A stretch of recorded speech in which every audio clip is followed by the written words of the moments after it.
안녕하세요. 또라빗입니다. 이번 편에서는 에코이스트에 대해 말씀드리겠습니다. 역기능 가정과 코디펜던트에 대해서 다룬 영상으로 인해 에코이스트에 대해서도 궁금해하시는 분들이 계셔서 영상을 제작하게 되었습니다. 나르시시즘과 에코이즘은 그리스 신화에서 파생된 심리학 용어입니다. 나르시시즘은 과도한 자기애를 의미하는데 프로이트가 처음 사용하기 시작했습니다. 호수에 비친 자기 모습만 사랑하고 그리워하다가 물에 빠져 죽어 수선화가 된 강의 신의 아들, 미소년 사냥꾼, 나르키소스에서 유래된 용어입니다. 자기 자신만 사랑한 사냥꾼인 나르키소스를 저주받은 수다쟁이 요정 에코가 사랑했기 때문에 나르키소스, 신화에 대한 이야기가 나올 때는 에코에 대한 이야기도 같이 나오게 됩니다. 여신 헤라가 에코의 수다로 인해 제우스가 바람피우는 현장을 놓쳤다는 이유로 에코에게 넌 말은 할 수 없지만 누군가 말을 하면 그 말은 따라할 수 있어 라고 저주를 했습니다. 저주에 걸린 에코가 나르키소스 외모에 빠져 짝사랑을 하게 되었고 가뜩이나 나르시시즘 대마왕인 나르키소스에게 사랑한다는 고백은커녕 앵무새처럼 그의 말을 따라했다가 나르키소스 옆에 있지 못하게 되었고 몰래 숨어서 하염없이 지켜만 보다가 결국 목소리만 남아 메아리로 떠돌아다니게 된 ним프 에코에서 유래된 용어가 에코이즘입니다. 일부 심리학자들이 나르시시스트 부모에게 양육된 사람들에게 나타나는 특성인 에코이즘을 설명하기 위해 이 신화를 사용해왔지만 에코이스트란 용어는 미국 하버드 의대 전임 강사이자 임상심리학자인 크레이그 말킨 박사가 그에 져서 나르시시즘 다시 생각하기에 처음으로 소개했습니다. 에코이스트는 자기애가 강한 나르시시즘의 반대 개념으로 에코이즘 성향을 가진 사람을 의미합니다.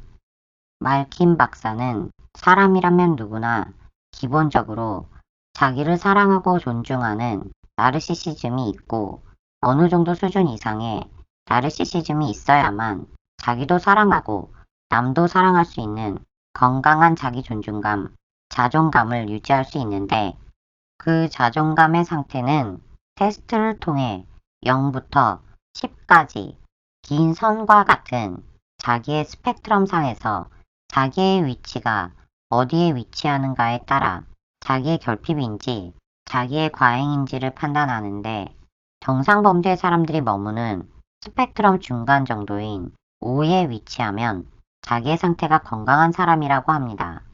스펙트럼 O인 건강한 나르시시즘의 핵심은 폭넓게 사랑하고 사랑받는 능력에 있습니다. 그들은 특별히 겸손하지 않고 우쭐한 기분을 느끼기 위해 사람들 앞에서 뽐내거나 으스댈 필요를 느끼지 않는 모든 사람에게 최고를 이끌어내는 사람들이라고 합니다. 스펙트럼 가운데인 5에서 왼쪽 끝부분인 0이나 1, 2 정도에 위치하면 자기의 결핍인 에코이스트, 5에서 오른쪽 끝부분인 9나 10으로 갈수록 자기의 과잉으로 병적인 악성 나르시시스트라고 합니다. 자기애가 스펙트럼 0이나 10 이렇게 양쪽 끝에 가까워질수록 자존감이 건강하지 않다고 합니다. 기질적으로 나르시시즘을 강하게 타고나는 나르시시스트와 달리 에코이스트의 기질에 대해서는 별로 알려진 것은 없지만 스펙트럼의 왼쪽 0에 가까운 사람들은 주로 죄책감, 수치심, 두려움을 자주 느끼고 다른 사람보다 상처도 쉽게 받는 경우가 많아서 열악한 환경에 처하지 않아도 저자세를 취하는 경우가 많다고 합니다. 에코이스트는 항상 자기를 부인하고 행여나 이기적으로 자기만 아는 사람으로 보여질까봐 두려워합니다. 타인과의 소통에 있어서 자기가 관심의 중심에 서는 것을 극도로 거부하고 작은 칭찬이나 선물도 부담스러워하고 받지 않습니다. 행여나 질투의 대상이 될까봐 일부러 일을 못하는 척하기도 합니다. 자신에게 특히 엄격하고 문제가 생기면 무조건 자기 탓부터 합니다. 타인에게 버림받는 것은 두 번째고, 일단 타인이 부담스러워할까봐, 싫어할까봐, 폐를 끼칠까봐 최대한 타인에게 부탁이나 요구를 하지 않습니다. 타인의 의견과 생각을 먼저 경청하고 공감하면서 들어주려고 합니다. 타인과의 갈등을 싫어해서 손해를 보더라도 갈등을 피하려고 회피합니다. 단정짓는 확실한 표현보다는 뭐뭐인 것 같아요 등 자신 없고 확신 없는 표현을 주로 사용합니다. 에코이스트의 바운더리는 아주 희미하거나 아예 없어서 나와 타인의 경계를 구분하지 못합니다. 그리스 신화의 림프 에코처럼 상대를 숨어서 바라만 보다가 관계를 맺으면 자기의 자아를 버리고 상대와 하나가 되어 상대의 인생을 대신해 주려고 하고 대신해 줍니다. 당연히 자기의 보호도 못하고 못 받습니다. 자기의 스펙트럼 0에 가까운 에코이스트에 대한 이해를 돕기 위해 말킨 박사의 유튜브, 블로그상에 링크된 말킨 박사의 인터뷰 내용을 또라빗이 발췌, 번역해 보았습니다. 에코이즘은 무엇입니까? 에코이즘은 종종 자신의 요구와 감정을 희생하면서 주변 사람들의 요구와 감정을 반영하는데 능숙한 사람들의 특성입니다. 우리가 에코이즘을 스펙트럼에 적용한다면 에코이즘은 한쪽 끝에 있고 나르시시즘은 반대쪽 끝에 있을 것입니다. 나르시시즘이 자신에 대해 더 많이 생각하는 것과 관련이 있다면 에코이즘은 만성적으로 자신을 덜 생각하는 것이 특징입니다. 하버드 의과대학 강사이자 나르시시즘에 대해 다시 생각하기에 저자인 크레이그 말킨 박사는 마이티와의 인터뷰에서 우리 팀 연구에 따르면 에코이즘의 정의적인 특징은 어떤 식으로든 자기애적으로 보이는 것에 대한 두려움입니다. 라고 말했습니다. 나르시시스트는 특별하다고 느끼는데 중독되어 있는 반면 에코이스트는 긍정적인 경우에도 특별한 관심을 두려워합니다. 최근 한 책 사인회에서 훌륭한 질문에 답변했습니다. 에코이즘과 건강한 내향성의 차이점은 무엇입니까? 내향적인 사람은 더 조용하고 생각하고 처리하고 고려하는 시간을 더 많이 보내는 경향이 있는 반면 에코이스트는 자신을 표현하는 것이 안전하지 않다는 것을 배웠기 때문에 내성적인 경향이 있습니다. 에코이즘의 원인은 무엇입니까? 에코이즘은 정신의학적 진단이 아니라 성격적 특성입니다. 이 특성은 종종 자녀의 요구사항에 관심을 기울이지 않는 나르시시스트 부모와 함께 살기 위한 생존 전략으로 어린 시절에 발달합니다. 에코이스트들은 자라면서 슬프거나 두렵거나 외로울 때 사람들에게 의지할 수 없다는 것을 배웁니다. 그리고 사람들이 보살피거나 달래줄 것이라는 믿음, 그들이 요구를 적게 할수록 사람들에게 받아들여지고 사랑받을 것이라는 기대로 그들은 요구를 묻어버립니다. 라고 말키는 설명했습니다. 나르시시즘적 부모의 세 가지 기본 유형은 외현적, 내현적, 사회적입니다. 각 유형은 자녀에게 에코이즘을 일으키는 능력이 있습니다. 말키는 병적인 사회적 나르시시스트 부모가 얼마나 관대하고 자상한지 인식하지 못한다면 자녀가 가장 이기적인 사람처럼 느끼도록 내버려두는 경향이 있습니다. 라고 말했습니다. 부모가 어떤 유형의 나르시시스트든 나르시시스트 부모와 함께 살면 부모는 자녀를 종종 자신의 감정과 욕구를 묻어버리는 새로운 패턴으로 유도합니다. 나르시시스트 부모가 학대를 하면 학대자가 100% 책임이 있지만 자녀는 학대에 대해 종종 자신을 탓할 것입니다. 에코이스트는 자라면서 경험한 자기애적 또는 학대적인 부모-자식 관계에서 자아를 형성하는 것 외에도 종종 다른 사람들과 관계를 맺는데 어려움을 겪습니다. 대화에서 에코이스트는 훌륭한 경청자이지만 부담스러운 것으로 보이는 게 두려워 쉽게 자신의 삶에 대해 이야기하지 않는다고 말키는 설명했습니다. 학대가 아닌 안전한 상황에서도 에코이스트는 상대방을 기쁘게 하는 데만 초점을 맞추고 그들의 생각, 감정 또는 필요를 말하지 않음으로써 관계를 일방적으로 만들 수 있습니다.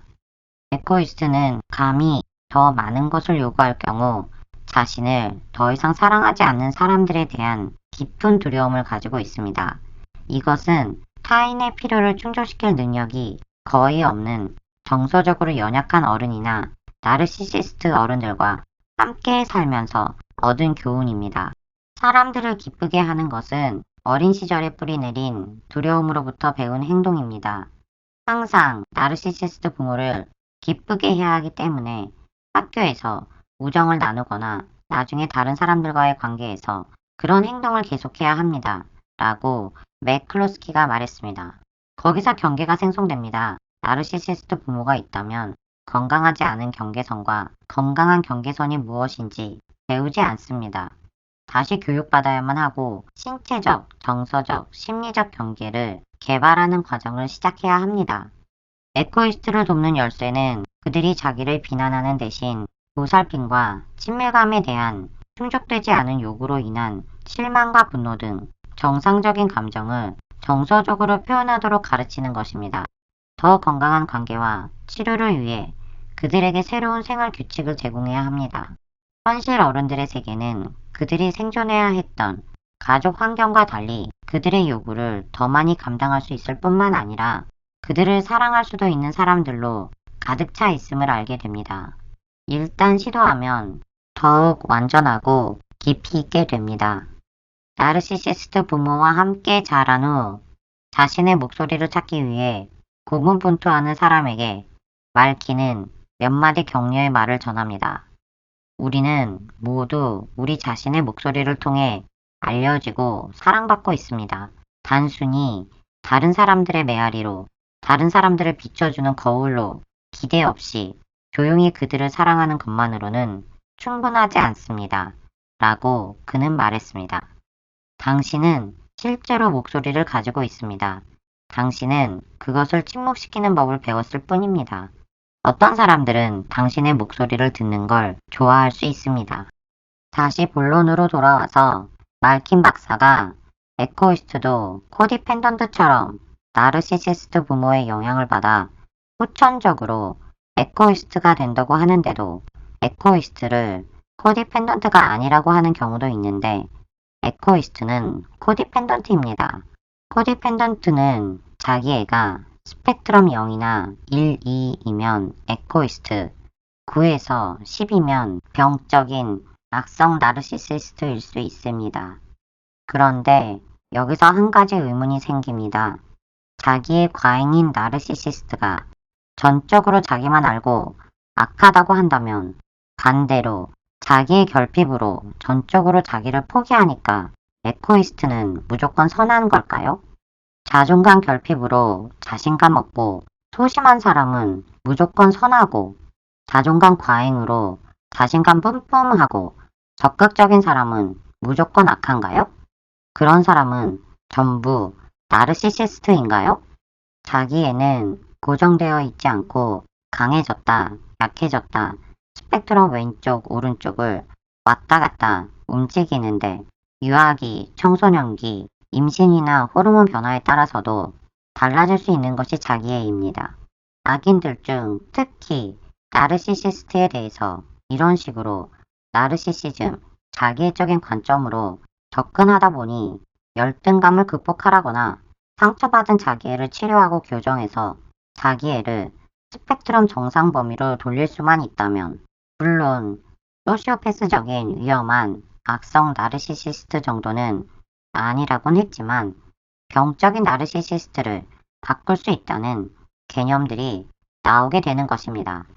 말킨 박사 포함 비슷한 연구를 하는 학자들이 사람들을 헷갈리게 만드는데 그들이 의도하는 바를 잘 들여다보면 주로 일반적인 범주에 있는 사람들의 자존감에 관련해서 자기애가 양쪽 끝으로 가면 위험하다는 것을 강조하는 것인데 나르시시스트로 불리는 악인들에게 자존감을 대입해서 사람들에게 헛된 희망을 갖게 하고 헷갈리게 만드는 경우가 요즘에도 상당히 많습니다. 자기 애가 과잉이냐 결핍이냐에 상관없이 아기는 양심이 없습니다.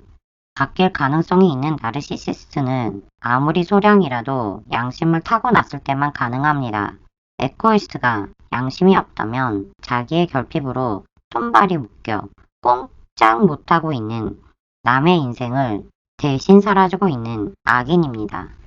마지막으로 에코이스트와 헷갈려하는 크리스텔 푸티꼴렌의 정신과잉 활동인 일레인 아론의 매우 민감한 사람들 HSP, 주디스 올로프의 초민감자 엠페스가 있습니다. 통칭 민감 성향자로 하겠습니다. 민감 성향자가 나르시시스트 부모를 만나거나 대부분의 사람들로부터 민감함을 이해받지 못하고 미운 오리 새끼가 되면 자기의 결핍으로 에코이스트와 비슷하게 보일 수 있고, 반대로 후천적인 에코이스트도 예민함과 내향성 때문에 민감 성향자로 보일 수 있지만 이 둘은 완전히 다릅니다. 쉬운 예로 민감 성향자는 선천적으로 타고난 거고 자기가 상대를 흡수합니다. 에코이스트는 후천적이고 자기가 상대에게 흡수되는 것입니다. 타이틀 좋아하는 건 나르시시스트입니다. 코디펜던트건, 에코이스트건, 민감 성향자건 사실 이런 것들은 날 파악하기 위한 도구일 뿐이니까 날 파악하기 위해 대입하는 데만 사용하면 됩니다. 그러면서 일단 내가 악인인지 아닌지부터 파악하고 그 다음엔 자신의 상태를 정확하게 파악하고 건강한 자존감과 나와 타인의 경계, 바운더리를 세우는 것이 중요합니다. 에코이스트에 대해서는 여기까지 하겠습니다. 그럼 여러분 다음에 또 만나요. 바이.